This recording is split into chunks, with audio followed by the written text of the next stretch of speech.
तो दोस्तों पिछले 2 चैप्टर्स में हमने जाना कि शेयर्स आखिर होते क्या हैं। हमने देखा किस तरह से कॉर्पोरेट फाइनेंस के लिए कंपनीज जो हैं शेयर्स के माध्यम से पैसा यानी फंड रेज करने का काम करती हैं। इस चैप्टर में ये प्रोसेस कैसे एग्जीक्यूट होता है और किस तरह से शेयर्स इशू किए जाते हैं, कैपिटल को किन किन नामों से जाना जाता है और कौन सा कैपिटल क्या होता है, ये हम जानने वाले हैं इस चैप्टर के माध्यम से। और उसी के बारे में ये स्लाइड कहती है, in chapter 2 we studied the different sources of finance that a company can use to raise funds, यानी पैसा इकट्ठा करने के लिए, अपनी बिजनेस को फ्लरिश करने के लिए, रन करने के लिए कंपनी जो है अलग अलग माध्यम से पैसे जमा करने की कोशिशें करती है, जिसमें हमने देखा ओन्ड कैपिटल, बोरोड कैपिटल जैसी अलग अलग चीजें देखी थी। दोस्तों शेयर्स एक बहुत इंपॉर्टेंट माध्यम है जिसके जरिए कंपनी जो है फंड्स रेज करती है। The capital structure of a company consist of its owned funds and borrowed funds, यानी अपना पैसा और पराया पैसा। यानी थोड़ा पैसा तो आप खुद लगाते हैं बिजनेस में,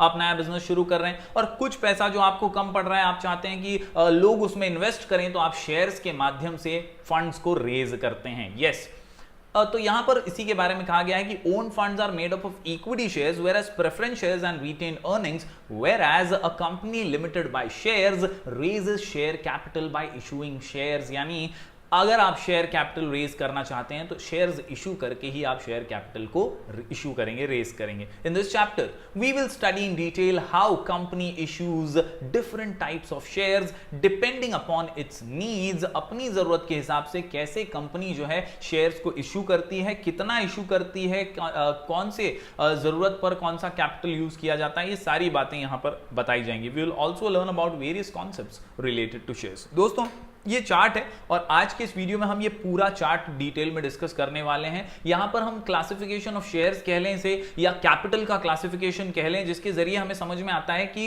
एक्चुअल में जब एक कंपनी शुरू होती है तो उसके मेमोरेंडम ऑफ एसोसिएशन में उसको जो एक पर्टिकुलर जरूरत होती है पैसे की कंपनी को चलाने के लिए, उसे हम ऑथोराइज्ड कैपिटल का नाम देते हैं, और फिर उसी के अंडर या रजिस्टर्ड कैपिटल का नाम देते हैं। और उसी के अंडर दोस्तों ये अलग अलग वेरियस टाइप्स ऑफ कैपिटल यहां पर दिखाए गए हैं। Issued capital, unissued capital, subscribed capital, unsubscribed capital, तो ऐसे अलग अलग सेक्शंस यहां पर दिख रहे हैं आपको इस चार्ट में। और इस चार्ट के जरिए आपको समझाने की कोशिश हो रही है कि बॉस कंपनी जब ये पूरा प्रोसेस फॉलो करती है शेयर्स को इशू करने का और लोगों से पैसा कलेक्ट करने का, तो उसके दौरान वो क्या प्रक्रिया, क्या प्रोसेस से गुजरती है। तो चलिए आज इसी पूरे चार्ट को डिटेल में बारीकी से हर कॉन्सेप्ट को, हर कैपिटल को डिटेल में समझ लेते हैं। दोस्तों सबसे पहले अगर मैं बात करूं ऑथोराइज्ड नॉमिनल और रजिस्टर्ड कैपिटल की, तो ये वो कैपिटल है जिससे एक्चुअली में कंपनी जो है अपना बिजनेस, अपना व्यापार शुरू करने वाली, उसे इतना पैसा एग्जैक्टली लगने वाला है मेमोरेंडम ऑफ एसोसिएशन में, उसके लिए इतना जो है कैपिटल वो डिक्लेयर किया गया है या ऑथोराइज किया गया है। Authorise capital is the maximum capital, ये अंडरलाइन कर लीजिएगा, maximum capital authorised by MOA यानी memorandum of association that a company can raise by issuing shares. यानी एवढाच पैसा तुम्ही लोकांकडनं घेऊ शकता, ये उतना अमाउंट है जो आप रेज कर सकते हो शेयर्स के माध्यम से, लोगों से आप पैसा कलेक्ट कर सकते हो। ये authorised capital, a company is authorised by memorandum of association to raise certain amount of capital. It is also called as registered capital as it is mentioned in the capital clause of memorandum of association। यानी जो हमारा memorandum होता है उसके अंदर एक clause है, एक स्पेशल आर्टिकल है कैपिटल क्लॉज करके, और उस कैपिटल क्लॉज में पहले से बताया गया है कि हर कंपनी को एक पर्टिकुलर अमाउंट बताया जाएगा, उतने का ही वो शेयर्स इशू कर सकती है उस कंपनी के रिक्वायरमेंट के हिसाब से, उस कंपनी के जरूरत के हिसाब से। Yes, and the company pays stamp duty on this amount at the time of incorporation as well. Authorized capital is calculated considering the need of the capital of a company at present and in future। यानी आगे जाकर के भी company कितनी बड़ी होगी, विशाल होगी, उसके हिसाब से भी उसको कितनी ज्यादा से ज्यादा जरूरत हो सकती है, ये सारी बातें मद्देनजर रखकर ही मेमोरेंडम ऑफ एसोसिएशन में एक ऑथोराइज्ड कैपिटल निश्चित किया जाता है। Authorised capital is also called as nominal capital as usually a company never issues the entire authorised capital. जी हां दोस्तों, अगर किसी कंपनी को एक particular amount memorandum of association में बताया गया कि इतना भाई तुम ले सकते हो पब्लिक से, इतने शेयर्स इशू वगैरह कर सकते हो, तो कोई भी कंपनी उतना पूरा अमाउंट ऑफ शेयर्स इशू नहीं करती है, इसीलिए इसे नॉमिनल कैपिटल भी कहा जाता है। हालांकि लिमिट है उतनी, उतना आप कर सकते हो, वो आपके लिए ऑथोराइज्ड है, लेकिन कोई भी कंपनी उतना ज्यादा इशू नहीं करती और इसीलिए इसे नॉमिनल कैपिटल भी कहा जाता है। दोस्तों यहां पर एग्जांपल है, एग्जांपल के जरिए आप समझ पाएंगे। M limited company has authorised capital of 10 lakh. जी हां, उसके मेमोरेंडम ऑफ एसोसिएशन में उसको 10 लाख का ऑथोराइज कैपिटल बता दिया गया, which can be divided into 1 lakh equity shares having a face value of ₹10 each. यानी अगर वो ये ऑथोराइज्ड कैपिटल जो उसको 10 लाख का बोला गया है वो पूरी तरह से अगर वो इशू करना चाहता है और फंड्स रेज करना चाहता है तो 1 लाख इक्विटी शेयर्स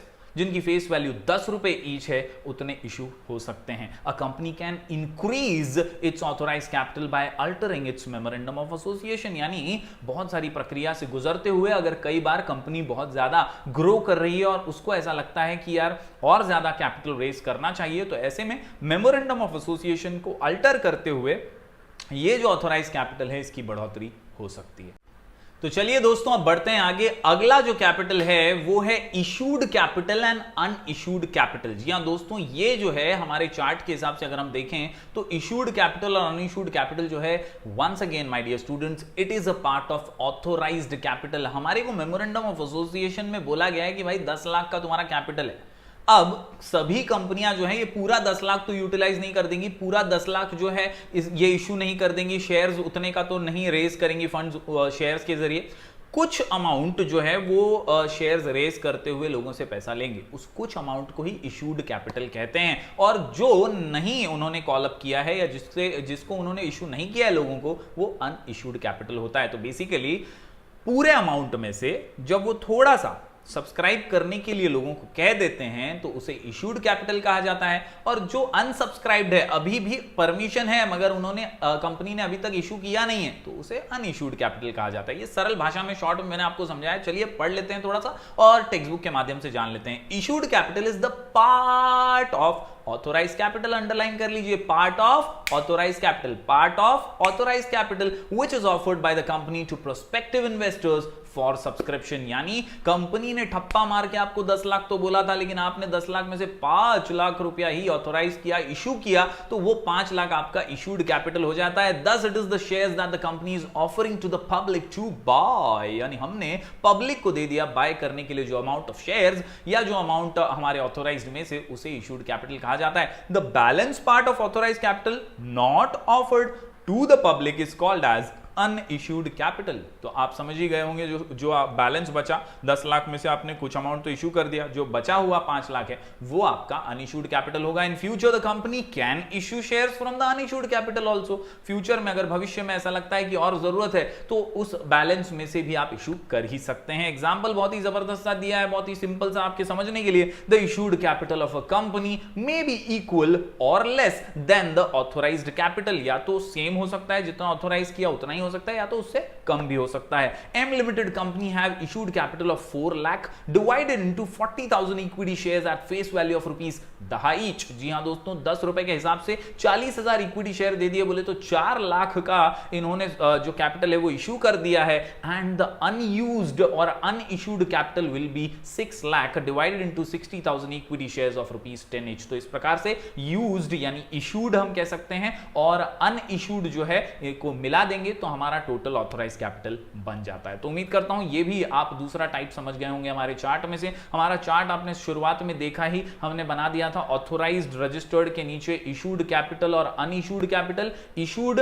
हमने अभी भी समझ लिया कि जो भी ऑथोराइज्ड का ही एक पार्ट है, ऑथोराइज्ड में से जितना हम एग्जैक्टली शेयर्स रेज करते हैं जितने के, वो इशूड कैपिटल में आता है। और जो हम रख देते हैं, हम सोचते हैं बाद में कभी जरूरत पड़ेगी तब इशू करेंगे, तो वो होता है बैलेंस हमारा अनइशूड कैपिटल। अब बढ़ते हैं आगे दोस्तों। इशूड के अंदर कुछ और टाइप्स हैं। इशूड के अंदर सब्सक्राइब्ड एंड अनसब्सक्राइब्ड। जी हां, सब्सक्राइब्ड एंड अनसब्सक्राइब्ड। इशूड के अंदर subscribed capital is the part of issued capital which has been subscribed और taken up by the investors. यानी हमने मार्केट में रखा था भाई बेचने के लिए हमारे शेयर्स की, भाई ले लो शेयर्स ले लो भाई, शेयर्स ले लो भाई, शेयर्स ले लो, और उससे हमारे को रेज होने वाला था हमारा कैपिटल, हमें फंड्स मिलने वाले थे। लेकिन दोस्तों कुछ ही लोगों ने शेयर्स लिए, कुछ ने अभी भी नहीं लिए हैं। तो जो ले लिए ना उसी को कहते हैं subscribed capital. Yes, my investors, my subscribers, when they buy our shares, when they subscribe to our particular shares, then that part of the capital is called as subscribed capital. The public may और may not subscribe for the entire issued capital. हमने जितना issue किया है हो सकता है उतना पूरा ना खरीदे पब्लिक, तो जितना खरीदा है उसको सब्सक्राइब कहते हैं और जो नहीं खरीदा गया उसे अनसब्सक्राइब कहते हैं। Hence that part of the issued capital not subscribed by the investor is called as unsubscribed capital. Thus the subscribed capital may be equal to or less than the issued capital. यानी जो subscribed capital है ना वो या तो equal होगा issued capital से या तो थोड़ा सा कम होगा। बढ़ते हैं दोस्तों एग्जाम्पल की ओर। If M limited company has issued capital of 4 lakh, जैसा हमने पहले ही देखा कि पूरे 10 लाख में से 4 लाख इशू कर दिया, तो ये इशू में से सब बिकेगा ऐसा तो जरूरी नहीं है, सब पब्लिक खरीदेगी ऐसा तो जरूरी नहीं है। That is, has issued 40,000 equity shares, then the company's subscribed capital can be 3 lakhs divided into 30,000 equity shares of rupees 10 each. हो सकता है वो 4 लाख में से सिर्फ 30,000 इक्विटी शेयर 10 रुपए के भाव से लोगों ने खरीदे, तो 3 लाख जो हो गया वो इनका सब्सक्राइब कैपिटल हो गया। Hence, the unsubscribed capital will be 1 lakh divided into 10,000 equity shares of rupees 10 each. तो उम्मीद करता हूं दोस्तों इशूड कैपिटल के अंडर के ये दो पार्ट भी आप समझ गए होंगे। सब्सक्राइब कैपिटल वो है जितने के शेयर्स लोगों ने ले लिए हैं, परचेज कर लिए हैं, और वो अनसब्सक्राइब्ड है जो अभी तक बिका नहीं है। उम्मीद करता हूं ये भी आप समझ गए होंगे। बढ़ते हैं दोस्तों आगे। अगला पार्ट है called up capital, uncalled capital and reserve capital. ये है अगला पार्ट दोस्तों। कॉल्ड अप कैपिटल, हमने भाई फोन किया, मांगा भाई पैसा दे, शेयर ले लिया तूने, वो होता है कॉल्ड अप कैपिटल। बहुत ही सिंपल भाषा में, eight the time of issue full value of the share is usually not demanded by the company. अभी आपसे कोई कुछ खरीद रहा है तो आजकल तो इंस्टॉलमेंट फैसिलिटी हर चीज में, उसी प्रकार यहां पर फुल वैल्यू जो शेयर्स की है वो आप डायरेक्टली कभी भी नहीं डिमांड करते हैं। आप चाहते हैं कि वो थोड़ा थोड़ा करके आपको मिले। Company collects the full value of shares in instalments as per its requirement for funds. जैसी जैसी कंपनी की जरूरत है कंपनी उस प्रकार से शेयर होल्डर से वो पैसा लेती है। Each instalment is called as calls. Called up capital is the part of subscribed capital which a company has called. यानी subscribed capital में से कितना कंपनी ने ले लिया, कॉल कर लिया, कितना मांग लिया कंपनी ने ले लिया, that is called as called up capital or demanded to be paid by the shareholders. दोस्तों the balance capital which is not demanded from the shareholders is called as uncalled capital. जो अभी तक shareholders का देने का बाकी है उसे uncalled capital कहते हैं। साथ ही साथ दोस्तों अगला जो टर्म है वो है रिजर्व कैपिटल। ये वो कैपिटल है जो कंपनी साइड में रखती है ये सोच के कि आगे जाके काम आएगा। यस, ये उनका रिजर्व है। Yes, this is a part of uncalled capital only, जो अभी भी सब्सक्राइबर से देना बाकी है उसी में से कंपनी सोचती है कि ये पूरा ले तो लेंगे बाद में, लेकिन इसमें से थोड़ा हम बचा करके रखेंगे, रिजर्व करके रखेंगे। A company can decide to keep aside a part of its uncalled capital to be called up only at the time of winding up of the company. यानी जब सुपड़ा साफ हो जाएगा, कंपनी बंद हो जाएगी, बंटा ढार हो जाएगा, ऐसे टाइम पर अगर कभी लौटाना पड़े कुछ तो वो टाइम के लिए एक रिजर्व भी रखना जरूरी है, और इसीलिए वाइंडिंग अप के टाइम पे ये अनकॉल्ड कैपिटल में से रिजर्व रख देते हैं। M Limited company may have called up capital of rupees 1,50,000, that is 30,000 equity shares of face value of rupees 10 each, out of which rupees 5 per share has been called up. यानी 5 रुपए वाला तो हमने ले लिया हिस्सा, उसका 10 रुपए जो शेयर का फेस वैल्यू था उसमें से 5 रुपीज जितना हमने उनसे कॉल अप कर लिया है, हमने ले लिए हैं पैसे। If the company decides to keep ₹1 per share as capital to be collected at the time of winding up, the reserve capital will be 30,000. ये जो 30,000 है ये हमारा रिजर्व कैपिटल बन जाएगा, क्योंकि 1 रुपए के हिसाब से हमने उसे वाइंडिंग अप के टाइम पर कलेक्ट करने का डिसाइड किया है। Yes, that is 30,000 equity shares of ₹10 each, where ₹1 per share is kept as reserve capital. तो उम्मीद करता हूं दोस्तों ये कॉन्सेप्ट भी आप समझ गए होंगे। Uncalled capital will be ₹1,20,000, that is 30,000 equity shares of 4 per share, which will be called up in the future. तो यहां पर दोस्तों हमने called up capital, uncalled capital और रिजर्व कैपिटल के कॉन्सेप्ट को क्लियर किया। अब बढ़ते हैं आगे दोस्तों। आखिरी दो कॉन्सेप्ट की बात करें तो यहां है पेड अप कैपिटल और कॉल्स इन अरियर। जी हां, पेड अप कैपिटल वो होता है जहां एक्चुअली में पेमेंट हो गया है, और कॉल्स इन अरियर वो होता है जो आया ही नहीं। Yes, paid up capital is the total amount of money actually paid up by the shareholders when the company has called up or demanded them to pay. Company ने बोला पैसा दे, सामने वाले ने दे दिया, that is called as paid up capital. The amount not paid by the shareholder is called up as calls in arrears और unpaid calls. तो जो नहीं आया मांगने के बावजूद वो है calls in arrears. Every shareholder has to pay calls as and when the company demands. Failure to pay the calls may lead to forfeiture of shares. ये forfeiture शब्द को मार्क कर लीजिएगा। Taking away of shares यानी company को आपने पैसा नहीं दिया तो कंपनी तुमको शेयर काय को देगी, ले लेगी ना पैसा, आपसे शेयर ही ले लेगी। Yes, taking away of shares by a company due to non-payment of calls is called as forfeiture। यहां पर एग्जांपल भी बहुत ही सरल सा है। M Limited company has made a call of ₹5 per share. So if all the shareholder have paid the calls, then the paid up capital will be ₹1,50,000, 30,000 equity shares ₹5 per share.